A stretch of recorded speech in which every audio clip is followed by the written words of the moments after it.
Hello everybody, welcome to my channel.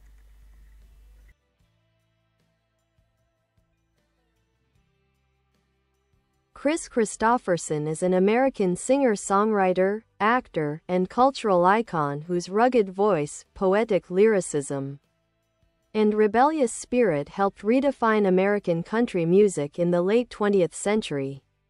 Born on June 22, 1936, in Brownsville, Texas, Kristofferson came of age with a sharp intellect and restless ambition, qualities that would later make him one of the most distinctive storytellers in modern music. He grew up in a disciplined military family and was expected to follow in his father's footsteps. After excelling academically, Kristofferson attended Pomona College, where he majored in literature, and later earned a Rhodes Scholarship to study at Oxford University. At Oxford, he boxed, wrote poetry, and immersed himself in music. Upon returning to the United States, he joined the U.S. Army and eventually became a helicopter pilot. But music continued to call him more powerfully than military life ever could. In the mid-1960s, Kristofferson made a fateful decision. He left the Army, defied his family's wishes, and moved to Nashville to pursue songwriting. His early years were marked by struggle and poverty. He worked as a janitor at Columbia Studios and even famously landed a helicopter on Johnny Cash's lawn to hand-deliver a demo tape. That boldness paid off. Soon, Cash recorded "Sunday Mornin' Comin' Down," one of Kristofferson's most enduring songs, which won the Country Music Association's Song of the Year in 1970. Kristofferson's songwriting in that era revolutionized country music. His lyrics, world-weary, deeply human, and tinged with philosophy, brought a raw authenticity to the genre.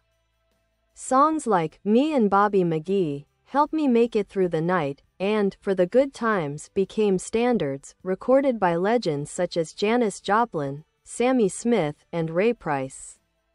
"Me and Bobby McGee," in particular, became iconic after Joplin's posthumous recording reached #1 in 1971. As a performer, Kristofferson's gravelly voice and soulful delivery made him a compelling artist in his own right. His early albums, Kristofferson, 1970, The Silver-Tongued Devil and I, 1971, and Borderlord, 1972, cemented his reputation as one of the most literate and heartfelt songwriters of his generation. Parallel to his music career, Kristofferson built an impressive career in film. He appeared in major Hollywood productions such as Pat Garrett and Billy the Kid, 1973, A Star is Born, 1976, opposite Barbra Streisand, for which he won a Golden Globe. Alice Doesn't Live Here Anymore, 1974, Convoy, 1978, and later in Heaven's Gate, 1980. In the 1990s and 2000s, he reached a new audience with roles in films like Lone Star, 1996, and as Whistler in the Blade trilogy. In the 1980s, Kristofferson joined Willie Nelson, Waylon Jennings, and Johnny Cash to form the Highwaymen, a country supergroup that embodied the outlaw country spirit, rebellious, poetic, and deeply American. Their collaboration produced hits such as "Highwaymen" and "Desperados Waiting for a Train," becoming a symbol of artistic freedom and camaraderie. Throughout his life, Kristofferson remained a man of conviction. His songs often reflected a longing for truth, justice, and spiritual meaning. Offstage, he was known for his humility, intelligence, and quiet strength. He also spoke openly about his struggles with depression and health issues, including a misdiagnosis of Alzheimer's that was later revealed to be Lyme disease. Today, Kris Kristofferson is regarded as one of America's greatest songwriter-philosophers, a poet of the human condition whose words have shaped generations of artists. His influence extends across genres, from country and folk to rock and Americana. At the heart of his legacy lies a simple but powerful truth: Kris Kristofferson lived and wrote by his own rules, with an unshakable belief in the redemptive power of art and honesty.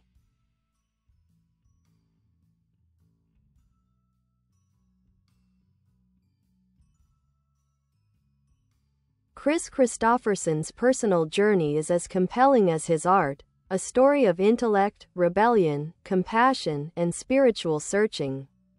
Despite his image as a rugged outlaw poet, Kristofferson has always been a man of deep introspection and moral conviction.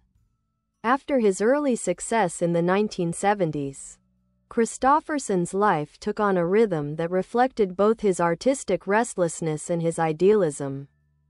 He was never content to be boxed into one identity. He was a Rhodes Scholar who lived like a drifter, a country star who read philosophy, a Hollywood actor who distrusted fame. His approach to life and music was always grounded in authenticity and empathy, qualities that set him apart from the Nashville mainstream. In the early years of fame, Kristofferson's relationships often mirrored the turbulence of his songs. He was married 3 times, first to Frances "Fran" Beer, then to singer Rita Coolidge, with whom he shared both musical and romantic chemistry.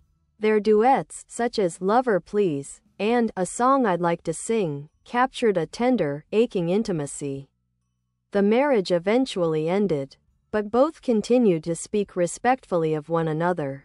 In 1983, Kristofferson married Lisa Myers, a lawyer, and together they built a stable, loving family, raising 5 children. Despite the glamour of Hollywood and the success of his musical career, Kristofferson always retained an anti-establishment streak. He was outspoken on social and political issues, opposing war and championing the marginalized. In the 1970s and 80s, he used his platform to support human rights and criticize U.S. foreign policy, standing up for causes he believed in even when it cost him professionally. His integrity, sometimes seen as stubbornness, earned him immense respect among peers and fans alike. Kristofferson's acting career flourished alongside his songwriting.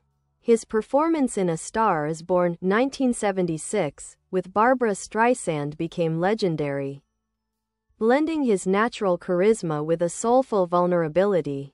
His portrayal of fading rock star John Norman Howard earned him a Golden Globe Award for Best Actor and remains one of his most memorable roles. He followed with Gritty Turns in Heaven's Gate, 1980, Convoy, 1978, Flashpoint, 1984, and Lone Star, 1996, demonstrating a range that spanned from romantic tragedy to existential westerns. Yet, for all his cinematic achievements, music remained Kristofferson's true language. His songwriting distilled complex emotions into simple, unforgettable lines. Sunday Mornin' Comin' Down evokes the ache of loneliness and lost faith. Help Me Make It Through the Night speaks to the desperate need for human connection. Why Me, Lord? Reflects his spiritual humility. He once said, "Writing is a way to understand yourself and the world. If it's honest, it's worth doing."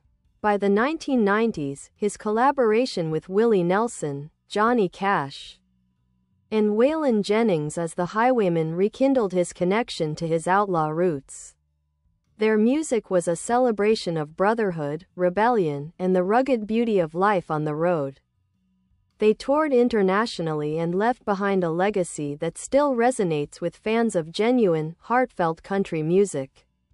In later years, Kristofferson's health challenges, including his battle with Lyme disease, brought renewed reflection.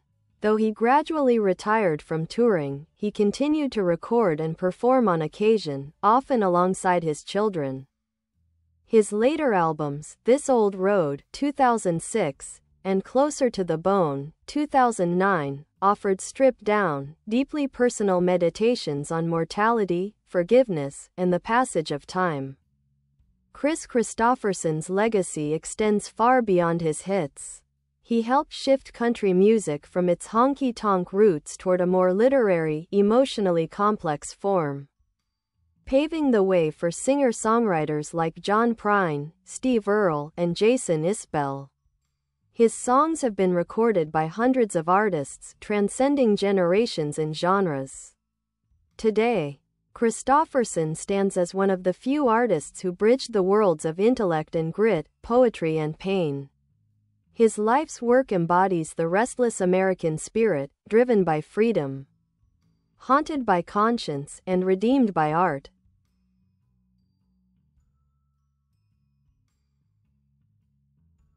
Kris Kristofferson's songwriting is a universe unto itself, part poetry, part confession, and entirely human. His work captures the tension between freedom and loneliness, love and regret, faith and doubt. What made him stand out from his contemporaries wasn't just his ability to tell a story. It was his willingness to expose his vulnerabilities and question everything, including himself.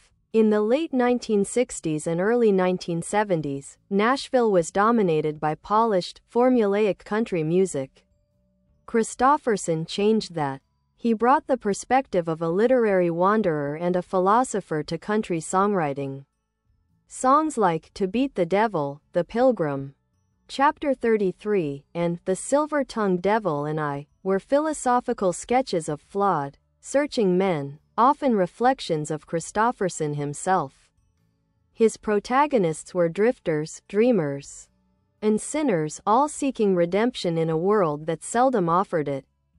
Unlike many songwriters of his era, Kristofferson didn't romanticize rebellion for its own sake. His songs often carried a deep moral awareness, a recognition that freedom can come at a cost. Sunday Mornin' Comin' Down isn't about wild living, it's about the spiritual emptiness that follows it. Me and Bobby McGee, though outwardly a road song, is really about the fleeting nature of love and the paradox of freedom, how losing everything can feel like liberation and heartbreak at the same time. Throughout his career, Kristofferson spoke of his songs as letters to God.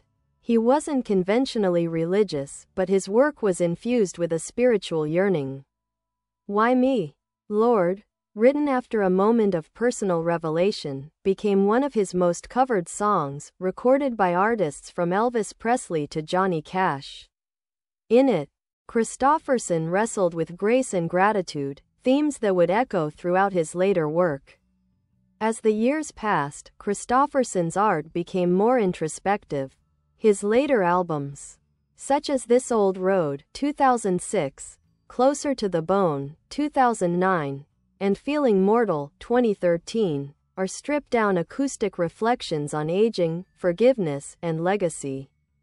His voice, weathered but sincere, took on a prophetic quality, as if he were passing down wisdom carved from decades of love, loss, and learning. Songs like Starlight and Stone and Final Attraction read like farewell letters, tender, humble, and unafraid of mortality. In interviews, Kristofferson has often reflected on the nature of truth in art. I think the best songs are the ones that tell the truth, he once said. Even if it hurts, even if it makes you look bad. That's what people respond to. His philosophy of honesty over image shaped the work of countless singer-songwriters who followed him, artists like Bob Dylan, Johnny Cash, Steve Earle, Emmylou Harris, and Lucinda Williams all carried his torch in their own ways. His influence also extends beyond music. In film, Kristofferson brought the same raw humanity to his roles. Whether playing a doomed outlaw, a disillusioned romantic, or a weary hero, he carried an authenticity that couldn't be faked. Directors like Sam Peckinpah, Martin Scorsese, and John Sayles appreciated his ability to convey complexity with few words. His performances in Pat Garrett and Billy the Kid and Lone Star remain particularly powerful, quiet, internal, and deeply moving. In his later years, Kristofferson retreated from the spotlight to spend time with his family on his ranch in Hawaii. There, surrounded by nature and loved ones, he found a peace that had long eluded him. He continued writing and occasionally performing, often appearing with his children, who share his love of music. Despite facing health challenges, he maintained a quiet dignity and sense of humor about aging. Even now, Kristofferson's words and melodies continue to resonate across generations. His songs have been recorded by hundreds of artists, and his influence can be heard in everything from Americana and folk to alt country and modern rock. For many, he remains a symbol of what it means to live authentically, to follow one's heart, tell the truth, and accept the consequences with grace. In essence, Kris Kristofferson's legacy is not just a catalog of great songs, it's a philosophy of life. He taught that art should serve truth, that love and loss are intertwined, and that every soul, no matter how broken, deserves compassion. Few artists have lived so fully, written so honestly, or aged so gracefully in the public eye.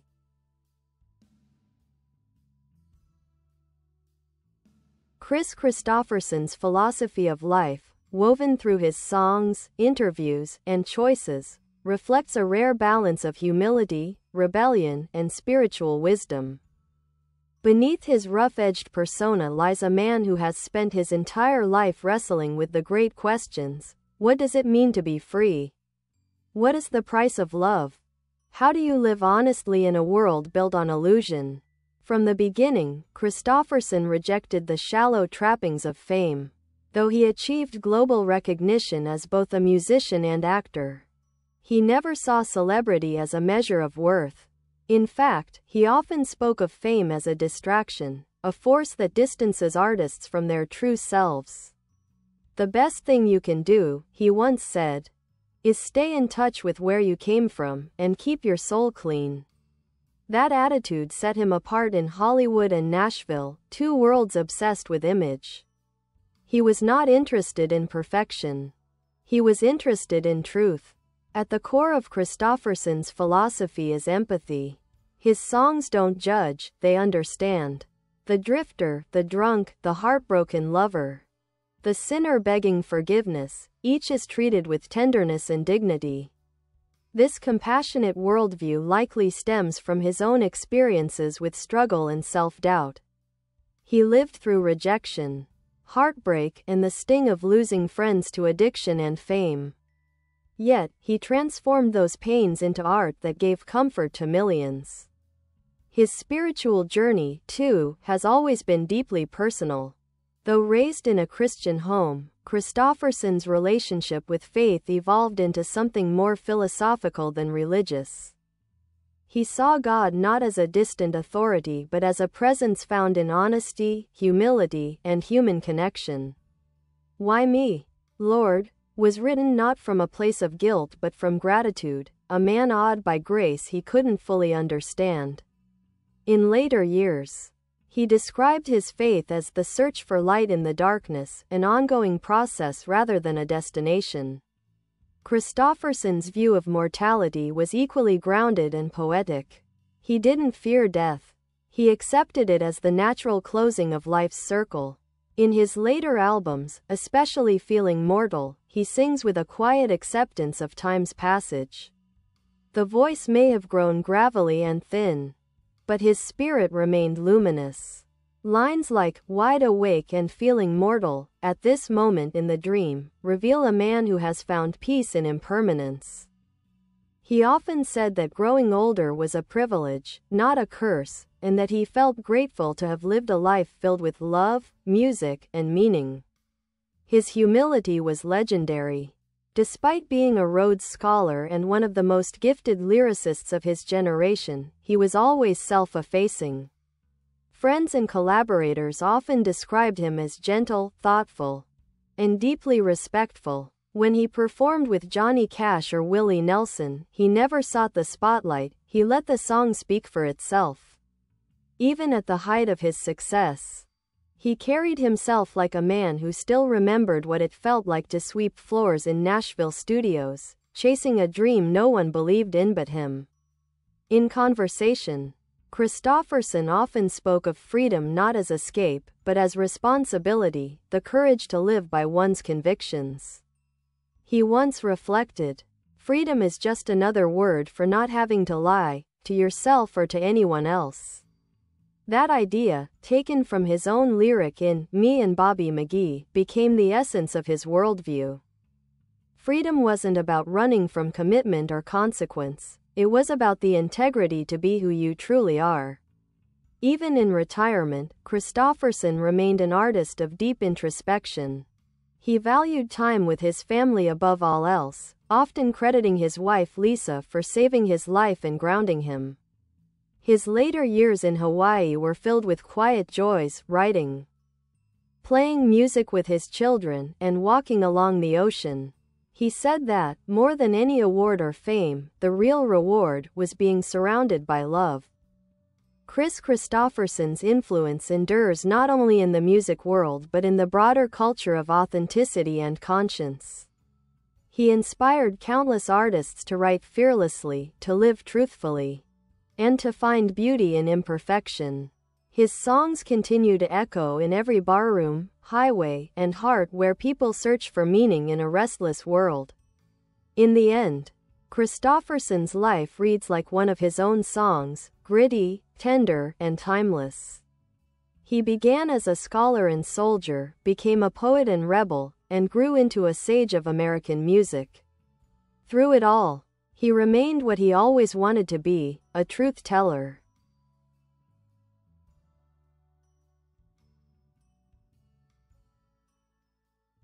Kris Kristofferson's legacy is immense, spanning music, film, and literature, and his influence continues to reverberate through American culture like the echo of an old song that never fades. More than a performer, he is a symbol of artistic authenticity, a man who lived his ideals, broke barriers, and redefined what it meant to be a songwriter. In the pantheon of American music, Kristofferson occupies a singular place. He bridged the gap between the intellectual lyricism of Bob Dylan and the emotional directness of Johnny Cash. Before Kristofferson, country music rarely embraced the poetic or philosophical. It was rooted in storytelling and tradition. After him, it became capable of introspection and self-examination. His songs invited listeners not just to hear, but to feel and think. They confronted moral ambiguity, loneliness, and the fragility of human connection, all while maintaining the plainspoken power of country language. Critics often describe Kristofferson as one of the key figures in the rise of the outlaw country movement of the 1970s, a cultural shift that liberated Nashville from commercial constraints. Alongside artists like Willie Nelson and Waylon Jennings, he helped forge a new identity for country music, rugged, independent, and unafraid of social commentary. But unlike many of his peers, Kristofferson's rebellion was intellectual as much as it was personal. He didn't just sing against the establishment, he questioned the assumptions of society itself, war, hypocrisy, moral rigidity, and the illusions of success. The emotional reach of his songs is staggering. For the Good Times expresses a tender, adult resignation. Help Me Make It Through the Night redefined intimacy in song, stripped of sentimentality.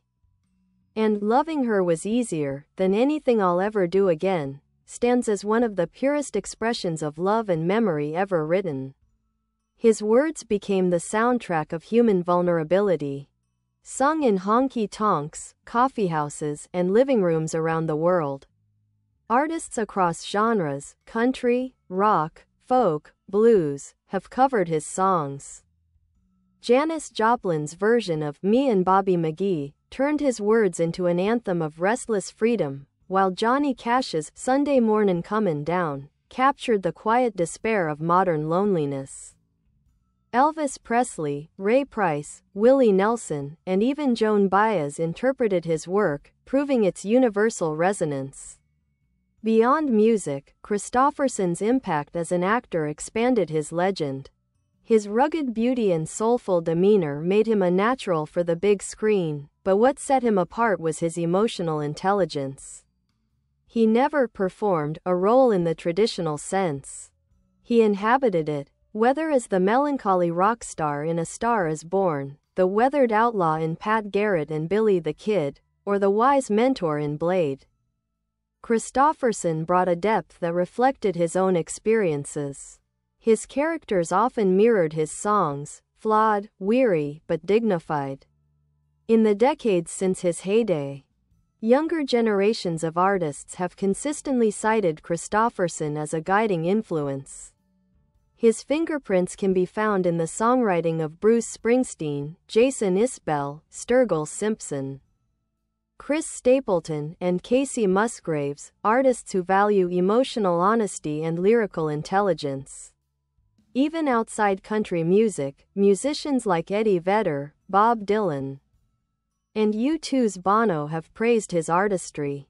Academically, Kristofferson's work is studied as a bridge between literature and popular music. His lyrics have been analyzed alongside poets like Walt Whitman and Robert Frost for their narrative economy and existential depth. His song, The Pilgrim, Chapter 33 Inches, even reads like an American folk psalm, part self-portrait, part portrait of every artist who ever lived on the edge. In recognition of his lifetime of achievement, Kristofferson has received nearly every honor imaginable: induction into the Country Music Hall of Fame, 2004, the Songwriters Hall of Fame, 1985, and the Nashville Songwriters Hall of Fame, 1977, as well as a Grammy Lifetime Achievement Award. Yet, true to his nature, he has always regarded such accolades with quiet humility, often deflecting praise with humor or self-deprecation. His cultural significance extends beyond the arts. Kristofferson represents a certain kind of American ideal: the thinker with calloused hands, the soldier-turned-poet, the wanderer who chose truth over comfort. His life reminds people that intellect and passion, poetry and toughness, can coexist in one soul. In his later years, as his body aged but his spirit remained bright, Kristofferson came to embody the grace of acceptance. He once said, "If you can look back on your life and still be grateful, you've done all right." That simple wisdom sums up his entire journey: a life lived fully, without pretense, guided by love, curiosity, and conscience. Today, Kris Kristofferson is revered not only as one of the greatest songwriters in American history but as a moral compass for artists who believe that music should speak truth. His songs continue to echo in the voices of those who dare to tell the truth about love, loss, and the human condition. He didn't just change country music, he changed the way we think about what a song can be. Kris Kristofferson's friendships with fellow artists like Johnny Cash, Willie Nelson, Waylon Jennings, and Bob Dylan were not just professional connections, they were bonds of spirit, forged in mutual respect and a shared hunger for artistic truth. These relationships shaped his music, his philosophy, and his enduring place within the mythology of American songwriting. When Kristofferson arrived in Nashville in the 1960s, he was an outsider. He wasn't a Southern traditionalist or a country boy by upbringing. He was a well-educated poet, a soldier-turned-janitor chasing songs in a city that didn't yet understand him. But Johnny Cash did. Cash, already a country legend, recognized the intelligence and raw sincerity in Kristofferson's lyrics. Their friendship began with one of Nashville's most famous stories: Kristofferson landing a helicopter on Cash's lawn to hand him a demo tape of "Sunday Mornin' Comin' Down." Instead of being angry, Cash admired the young songwriter's audacity and later recorded the song, earning Kristofferson his first major break and a Country Music Association award for Song of the Year. Cash became both mentor and brother to Kristofferson. They shared a deep respect for moral courage and spiritual inquiry, two themes that ran through both men's work. Kristofferson once said, "Johnny was the most honest man I ever knew. He could be broken, lost, redeemed, all in the same song." Cash, in turn, admired Kris's intellect and his refusal to compromise. Their friendship endured for decades, through touring, film collaborations, and the creation of the Highwaymen, the supergroup that would solidify their legendary status. The Highwaymen, formed with Cash, Willie Nelson, and Waylon Jennings, was more than a band, it was a brotherhood. Their 1985 debut album and the song, Highwaymen, written by Jimmy Webb, captured the defiant soul of the outlaw movement. Each member brought something distinct: Cash's gravitas, Nelson's mysticism, Jennings's grit, and Kristofferson's lyricism. Together, they embodied the freedom and integrity that defined a generation of artists who refused to bow to industry expectations. Kristofferson's bond with Willie Nelson ran particularly deep. Both men shared a love of Bye bye. Thanks for watching. Bye.